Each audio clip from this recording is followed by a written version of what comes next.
Smart saving plan తో మీ ఆత్మీయులకు ఉజ్వలమైన సురక్షితమైన జీవితం అందించండి. టాటా ఏఏతో ఇది సాధ్యం.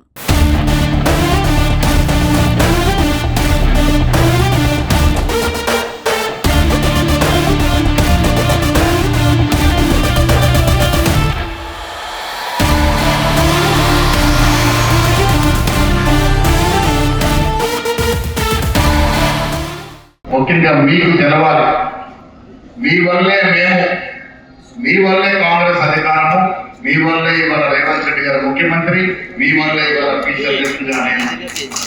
మీరు లేకుండా అధికారం లేదు. మిత్రుల, కాంగ్రెస్ పార్టీ అందరి పార్టీ, అన్ని కులాలు, మతాలు, ప్రాంతాలను సమానంగా చూసే పార్టీ. ఇటీవల భారీ వర్షాలు కురిసి కామారెడ్డి చాలా ఇబ్బందులు గురైన పరిస్థితి. నేను, ముఖ్యమంత్రి గారు, ఉత్తమ్ కుమార్ రెడ్డి గారు వర్షం పడ్డ మరుసటి రోజే ఏరియల్ సర్వేకి వచ్చాం. దురదృష్టవశాత్తు మేము ఎల్లంపల్లి, నిజాం సాగర్, పోచారం ప్రాజెక్టు చూసుకున్నప్పటికీ వాతావరణం అనుకూలించక కామారెడ్డిలో దిగలేకపోయాం. మళ్ళీ రేవంత్ రెడ్డి గారు, రెవెన్యూ మినిస్టర్ పొంగులేటి శ్రీనారాయణ గారు, మేము మళ్ళీ వచ్చాం. కామారెడ్డిలో చూసాం, ఆదుకుంటామనే మాట చెప్పాం. మాతో పాటు ఇన్ఛార్జ్ మంత్రి సీతక్క కూడా ఆ రోజు రావడం జరిగింది. ఆ వచ్చే క్రమంలో బస్సులో ప్రయాణిస్తున్నప్పుడు ముఖ్యమంత్రి గారు నాతో, మహేష్ అన్న, మీరు కామారెడ్డిలో బీసీ డిక్లరేషన్ ప్రవేశపెట్టినారు కదా, మీరు చాట్ తీసుకొని ఎన్ని రోజులు అవుతుంది, సంవత్సరం ఏ రోజుకి అవుతుంది అనడం జరిగింది. నేను ముఖ్యమంత్రి గారితో ఈ నెల 15కి నేను చాట్ తీసుకొని సంవత్సరం అయితే మాట చెప్పాను. తక్షణమే శ్రీరన్న, సీతక్క బస్సులో ఉన్నారు. మహేష్ చాట్ తీసుకొని సంవత్సరం అవుతుంది. ఆనాడు బీసీ డిక్లరేషన్ వారే వర్గీకరణగా ప్రవేశపెట్టినారు.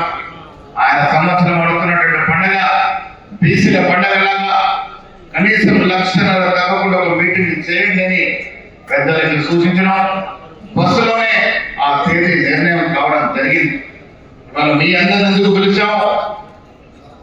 ఒక్కొక్కరు సైనికుల్లాగా ఇక్కడికి వచ్చిన వాళ్ళు ఒకరు 100 చేస్తే 2 లక్షలు అవుతుంది. దానికోసం మేము అందరిని పిలుచుకొని ఇలా సమావేశం వేస్తున్నాం. మిత్రులను ఇందాక చెప్పాను, రాహుల్ గాంధీ గారు మన భవిష్యత్తే కాదు, దేశానికి భవిష్యత్. ఆ నాయకుడు ఏమంటా ఉన్నాడు? जिसकी जितनी आबादी उनकी उतनी भागीदारी. ఈ దేశ జనాభాలో ఏ వర్గం వారు ఎంత శాతం ఉంటే అంత శాతం వారికి ఫలాలు అందాలంటే ఒక నినాదం ఇలా ఉద్యమంలా నడుస్తూ ఉంది దేశవ్యాప్తంగా. ఆ ఉద్యమానికి ఊతం పోసింది ఎవరు? ఉద్యమానికి ఊతం ఎవరు పోసారు?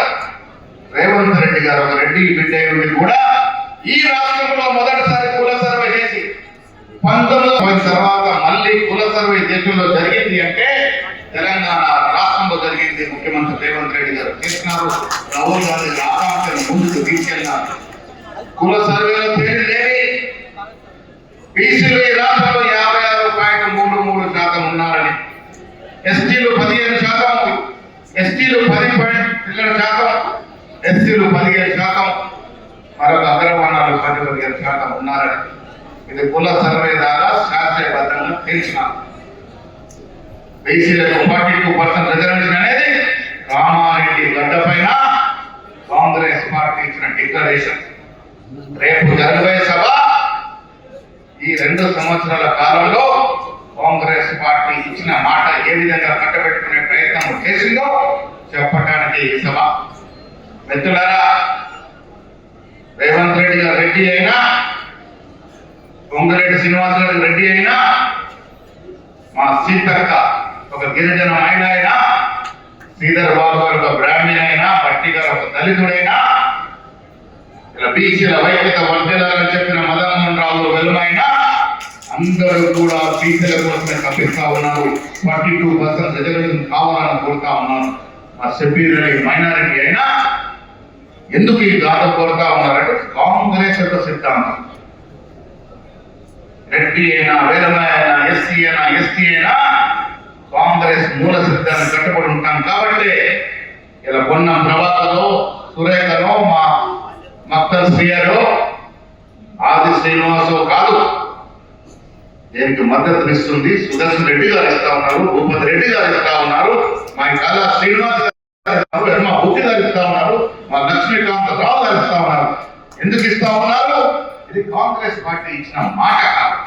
ఆ మాట నిలబెట్టుకోవడానికి 42% రిజర్వ్ నుంచి తీరుతామనే మాట చెప్పడానికి కాంగ్రెస్ పార్టీ అధికారంలోకి వచ్చిన తర్వాత మొట్టమొదటిసారిగా 2 బిల్లు ప్రవేశపెట్టారు. ఒకటి స్థానిక సంస్థలు 42% ఇస్తూ, మరొకటి విద్యా ఉపాధి 42% ఇస్తూ.